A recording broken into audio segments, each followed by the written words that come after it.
Rejistinen mafen mirovan, hejmara darvekirinan li Irane di meha septembre de gishtie, heri kem se du heshtu hef kesan. Hejmara darvekirinan li Irane di meha Ilona 2025 de zedebu. Rejistina mafen mirovan a Irane se du hef de yek darvekirin, u hangavji heri kem se du heshtu hef doz tomar kirin. Rejistina mafen mirovan a Irane di raporeke de roja negot ku di Ilona 2025 de, heri kem se du heftu u yek darvekirin çebune. Kujivan kem terjisedi shesh, andeh doz, di medyaya fermide hatine ragi handin. Ligori rehistine nefet kes an sedi penjuse bi tohmeten tekildari maden hişberu hefte kes an çiluşeş bi tohmeten kuştine hatine darvekirin. Her viha du kes bi tohmeta sihuri jibo İsrail'e.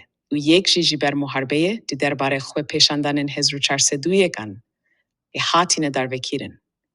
Ligori rehistina mafen mirovana Irane, dinav kesen ku di Ilone de hatine darvekirin de penjin, çardeh velatin Beluç, hejdeh Kurd, çar velatin Ereb u neh Afgani hebun.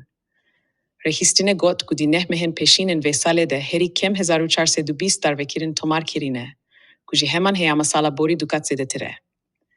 Di raporek dinde, rehistina mafen mirovan, ahangav ragihand ku di Ilone de sedu heshtu heft, kes hatine darvekirin, ku evyek ligori heman heyama sala, oriji sedi çil zedetire. Di raporeke nude di pence Ilone de, rehistina efuya navnetevei, got ku raya daren komara islamiya Irane, di nav kemtiri neh mehem peşinen sala bori de zedetiri hizar kes darvekirine. Ev hejmara heri bilind asalane ya darvekirinan di 15 salem bori deye.